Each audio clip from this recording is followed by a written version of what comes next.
Every so often, you'll go through a period in your life.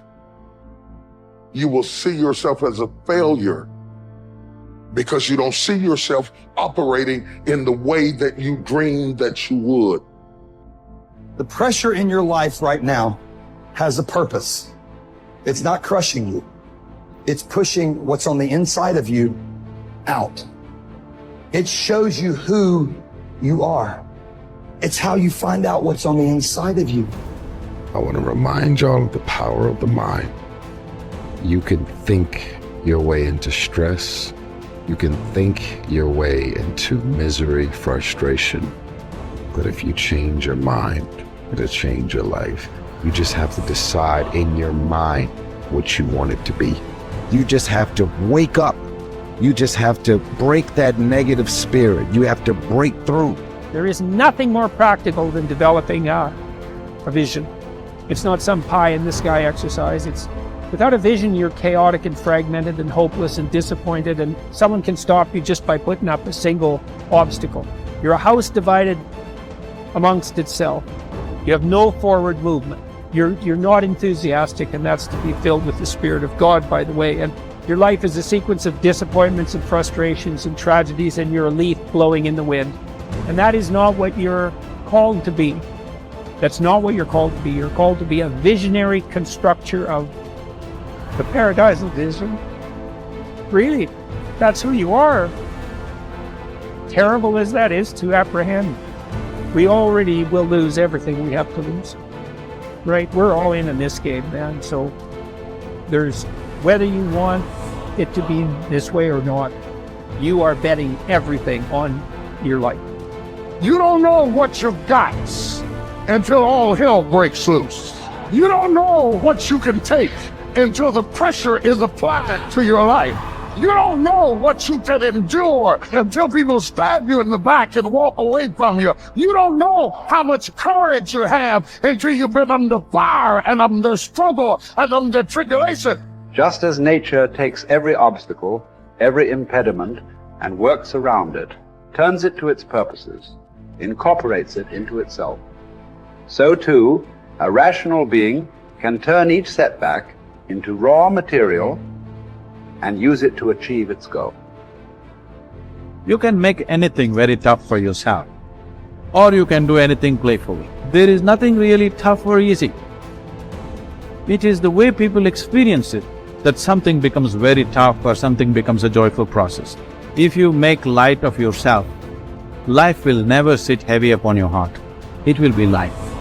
But you think too much of yourself, everything will become difficult.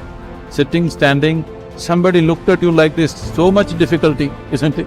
Somebody did not look at you, so much difficulty. This is because you have made yourself bigger than what you are. You have ideas about yourself, exaggerated ideas about yourself. If you become too serious about who you are, then everything becomes difficult.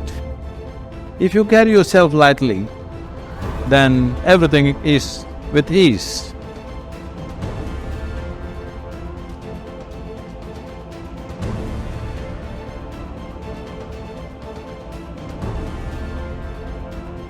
There's two great words of antiquity everybody should learn. Here they are, one's positive and one's negative. Here's the positive word from antiquity, behold. That's the positive word. Behold the possibilities, behold the opportunity, behold the future and give it design. Behold and look at the chances you've got. Behold, spring has come. Behold, the day has arrived. And the sun is shining and the shadows are fleeing away. Behold, the next person you can meet might be your friend for life.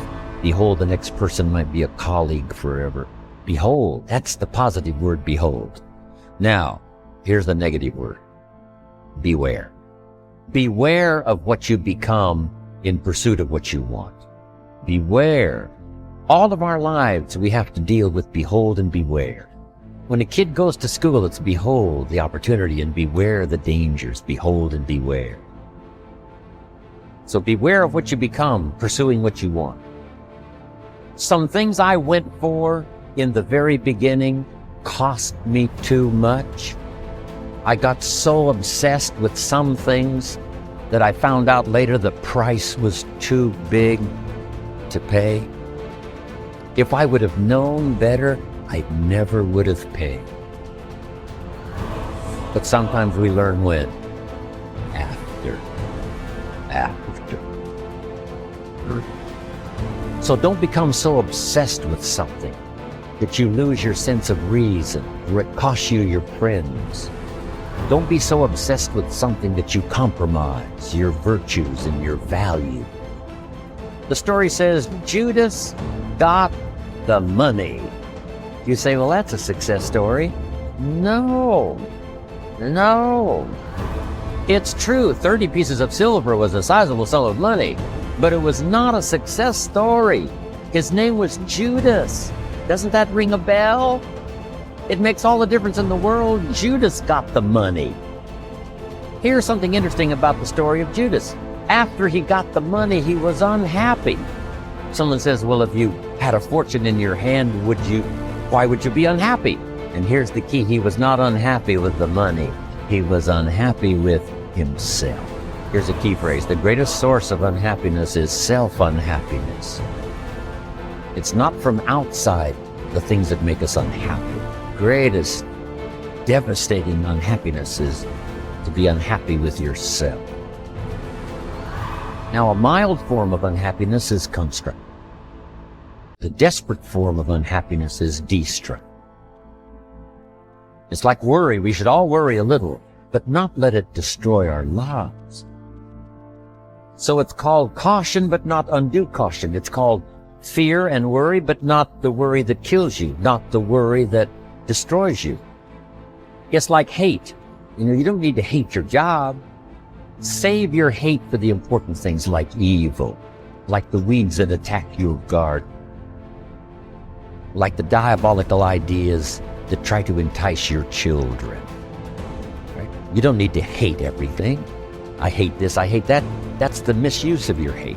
Save it for the things we really must.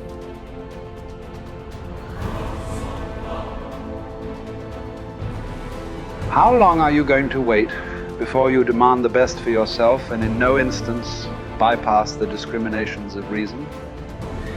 You have been given the principles that you ought to endorse, and you have endorsed them. What kind of teacher, then, are you still waiting for in order to refer your self-improvement to him? You are no longer a boy, but a full-grown man. If you are careless and lazy now and keep putting things off and always deferring the day after which you will attend to yourself, you will not notice that you are making no progress, but you will live and die as someone quite ordinary. From now on, then, resolve to live as a grown-up who is making progress, and make whatever you think best a law that you never set aside. And whenever you encounter anything that is difficult or pleasurable or highly or lowly regarded, remember that the contest is now.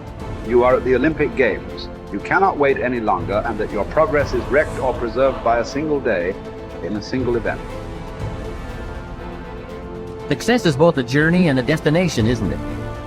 It is both the steady, measured progress toward a goal and the achievement of a goal. Success is an accomplishment, whether it be great or small, and it's an understanding of the potential and power of an entire human life. Success is an awareness of value, and it's the cultivation of value through discipline. It can be tangible or intangible. Success is a process of turning away from something in order to turn toward something else. From no exercise to exercise, from candy to fruit, from not investing to investing. Success is responding to an invitation to change, to grow, to develop, to become, to move up to a better place with a better vantage point. But most of all, success is making your life what you want it to be, considering all the possibilities, considering all the examples. What do you want for your life?